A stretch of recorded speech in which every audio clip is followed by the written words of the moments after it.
Hi guys, welcome back again to my channel Analytics. Now we're on the part 2 of our Q&A with Dr. Rolando, our Certified Data Privacy Officer.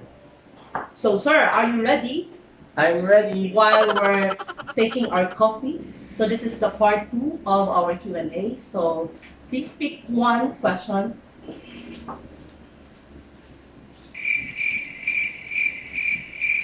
So the first question for part 2 is from Dr. Roberto de la Cruz of Gardner School.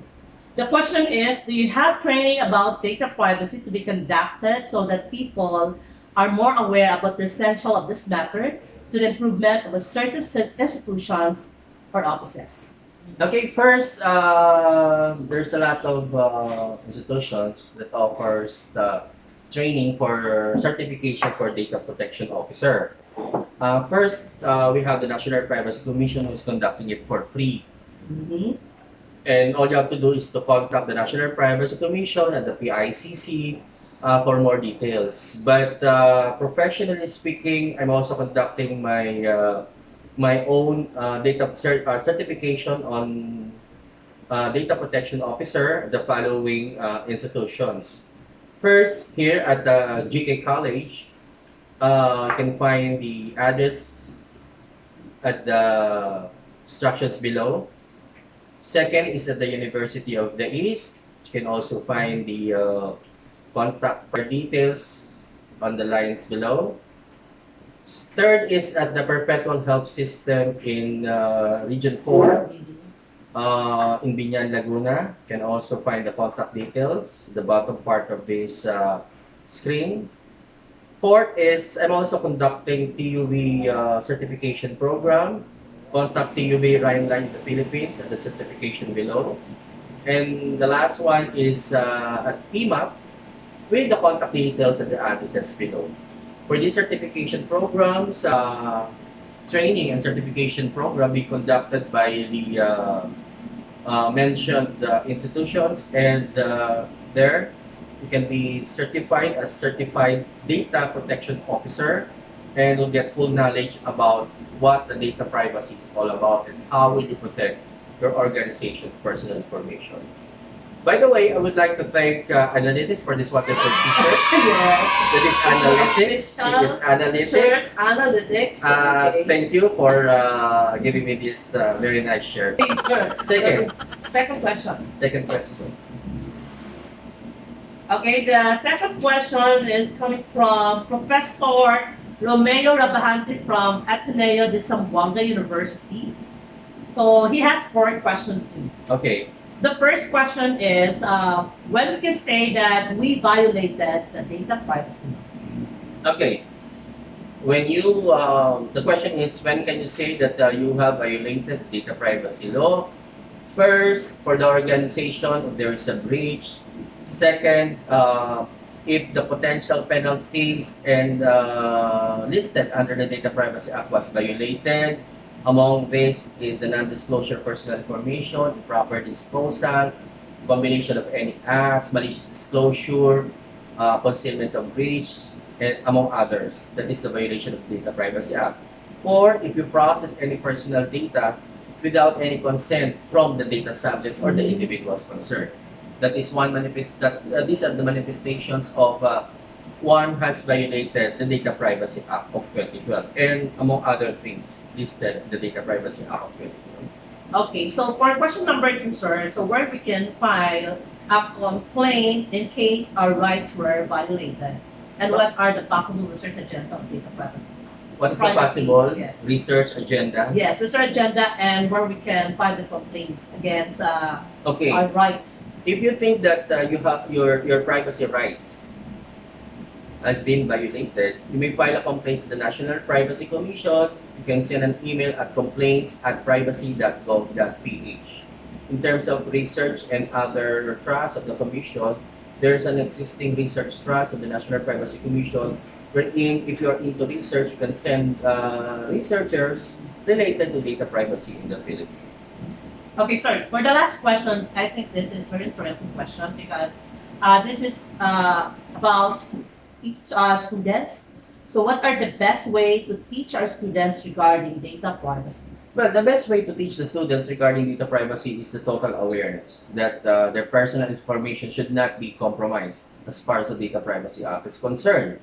Second is these students, or what we call the data subjects, should know their specific rights, which among these are the right to the right to be notified, the right to access, the right to object, transmissibility of rights, and all the rights that can be bestowed or can be used or accessed by the right data subject. Okay, so that's it. Okay, next question is from. Okay, then my sound. Okay, so our next question is from Dr. J. A. Sario, the Tibet manager of University of Perpetual Health System Delta Molino campus. So he has three questions. The first one is, who will in charge of the Information Dissemination of Privacy Data Act of 2012? Number two, how the Privacy Data Act of 2012 affects the institution promotion. This is very significant to all the schools, and how much defines if we violated the Privacy Data Act of 2012. What's the first question? The the dissemination in charge, who will be the in charge of this information dissemination? Well, in terms of the administration of the law itself, the National Privacy Commission is a national government agency which is in charge of the administration of the Data Privacy Act of 2012. It is commission formed last 2016 to enact what is written in the law and to administer RA 10173. Second question is, how the Privacy Data Act 2012 affects the institution promotion. institution promotion. In terms Promotion of of, the school. well, The schools, as far as the law is concerned, it does not cover any institutional profile. The law only covers the individual's personal information. So let's say, for example, I will post the name of your school and to enroll at St. Michael College of Laguna. I think there's no prohibition in terms of violation of the Data Privacy Act. However, if we will post, let's say, please contact Dr. Ana Lisa Ramos for more details, prior consent should be obtained from you From the as subject, the individual, wherein you would want that their personal information will be posted or promoted in the tarpaulins or any media for that matter, because a lot of people will be contacting you in terms of your personal information that will be posted conspicuously in the places wherein within the school or within the university. Yeah. Okay, so next question. Ang dami-dami question. Okay, one day pa lang ito, di ba? So our next question is coming from Professor John Edgar S. Anthony, Swan. the chairperson of BSIT program of Mindoro State College of Agriculture and Technology main campus. Mindoro. Yes, Mindoro ito. So the first question is, through the implementation of Data Privacy Act of 2012, what are the outcomes, impacts, and benefits already contributed to our government, organization, country, and most of all to our country? Well, in terms of impact, since its enactment last 2012 and the creation of the commission, a lot of people now are aware of that their personal data must be protected and must be at all times the full control of their personal information should be on their side. Let's say, for example, if now I'm aware of the Data Privacy Act of 2012, I am now aware that that my personal information should not be disclosed to anybody without my consent. Otherwise, that's a violation of what we call the personal information controller. In the same way that the personal information controller or the organizations that process and collect the personal information should be protecting the personal information of the data subjects that they have been collecting. So in terms of awareness, I think more people now, more Filipinos now are aware that their personal information should be protected at all times. So in terms of awareness, a lot of people is engaged now into a lot of data protection. Actually, nowadays we are more vigilant to the process of this organization institution because of this data privacy awareness Correct. or implementation. Correct. So the second question is, in a state college, it is necessary that a DPO should be an IT expert. It is mandatory that the IT faculty or personnel from the ICTO or slash MIS unit must be designated as DPO. If yes, what would be the benefit of the said faculty or personnel? Okay. First, international standard. It is not necessary whether the data protection officer is an IT professional, nor Okay. a data protection officer should Anyone. be a legal expert. For as long as the data protection officer reports directly to the highest level of management, that is either the president or the CEO, he or she could be a potential or possible data protection officer. Like for state universities and colleges in the government, I highly suggest that the data protection officer should occupy a vice president position. Why?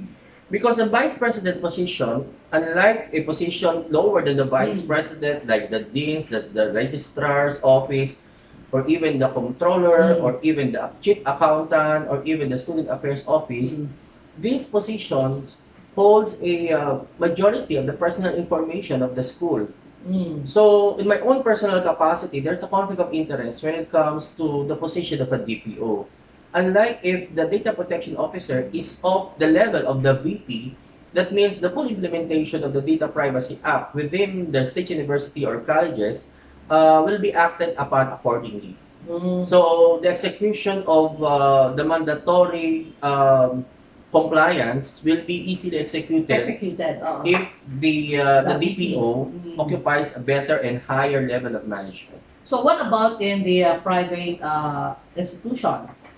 Is enough that they appoint a DPO, an IT faculty, or a staff? You have mentioned a while ago the legal expertise. So what is this legal expertise? Yeah, for private institutions, whether that is for the academy or any business for that matter, the same thing. An infosec, a cybersecurity expert, or anything that is So they have related to be certified. all DPOs must be certified somehow. But in terms of its appointment, there is a conflict of interest if, let's say, for example, a DPO holds a position, simultaneous position that holds a lot of personal information. Like, for example, if you are an HR manager. Yes, in terms of, you mentioned about a faculty member or a teacher of a certain school or university. The programs and directions or the implementation of the Data Privacy Act will not be properly administered. Why? Because of how will you impose or how will you do the compliance of a certain organization if the data protection officer occupies a much lower position with that of, as compared to the vice president or assistant vice president of a certain university or college. Okay, so ganun pala yun? Correct. So hindi pala, kasi pag controlled sila talagang, they can hide data. Correct. Okay. So it must be higher rank in the institution. Correct. And better to have a DPO, third party DPO. Is that possible? Possible? Yeah. Yes. Okay. Ang dami ko natutunan ngayon. Sir, Lansigan. Okay.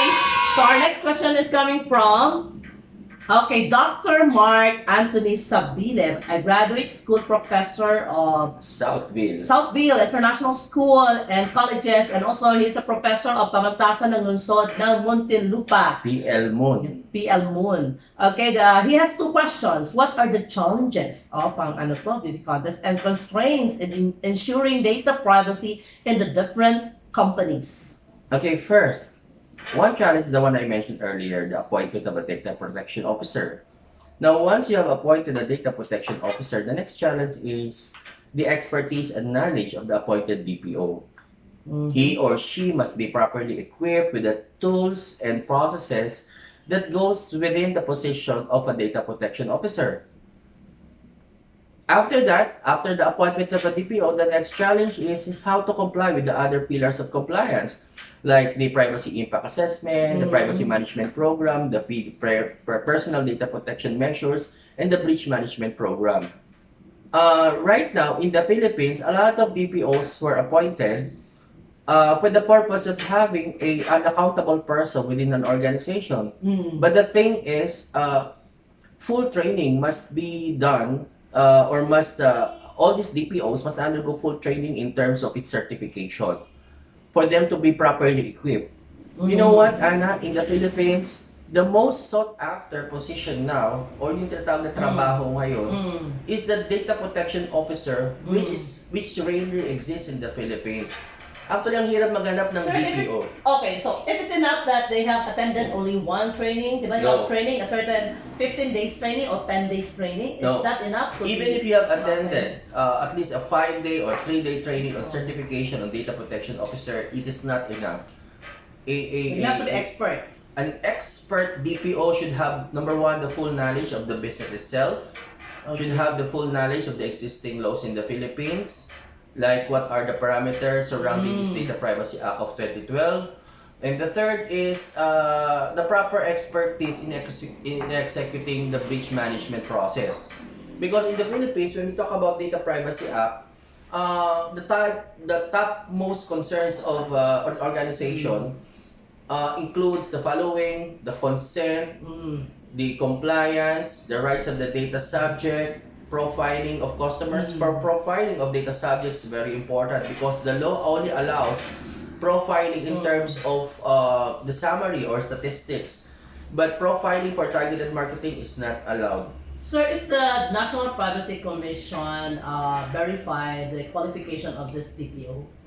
No, the National Privacy Commission does not qualify or authorize any individuals kung sasabihin, ikaw dapat na magaling na DPO, ikaw ang hindi magaling. So it's an institution prerogative? Yes, it's the institution's prerogative. So they have to submit some requirements for compliant, like? Yes.